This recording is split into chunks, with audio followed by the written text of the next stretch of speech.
कुरुक्षेत्र का मैदान, शंख बज चुके थे, रथ सज चुके थे, योद्धाओं की आंखों में आग थी। अर्जुन पांडवों की ओर से अपने सारथी श्रीकृष्ण के साथ रथ में खड़े थे।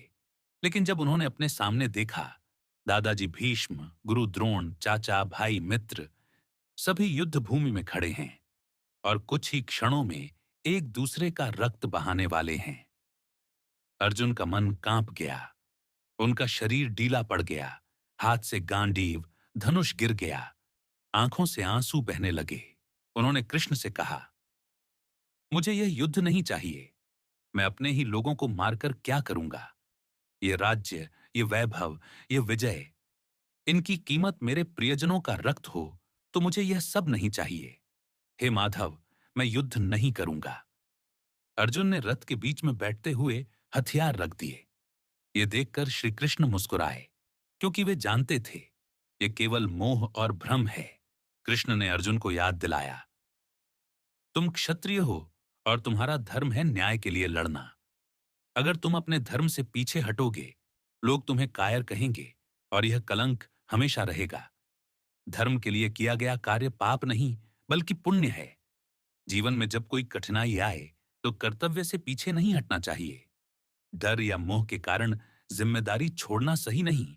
और फिर उन्होंने कहा, वो अमर वचन जो आज भी जीवन की दिशा बदल देते हैं। श्री कृष्ण ने अर्जुन से कहा, कर्मण्येवाधिकारस्ते मां फलेषु कदाचन। तुम्हारा अधिकार सिर्फ कर्म करने में है, फल पर नहीं। कर्म करो, लेकिन फल की चिंता मत करो।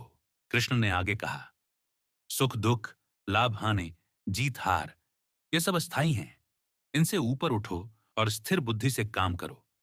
जो व्यक्ति अपनी इंद्रियों पर नियंत्रण रखता है, इच्छाओं का दास नहीं बनता, वही सच्चा ज्ञानी है। और अर्जुन, जिसका मन डर और मोह से भरा था, अब उसकी आंखों में चमक आ गई। उसका सिर ऊंचा हो गया, उसके हाथ में फिर से गांडीव आ गया।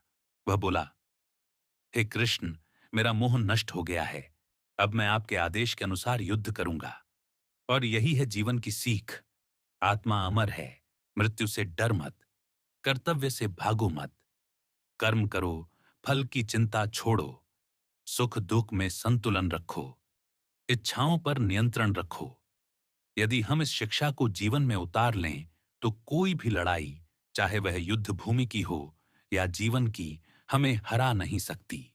मित्रों, यह सिर्फ अर्जुन के लिए नहीं था।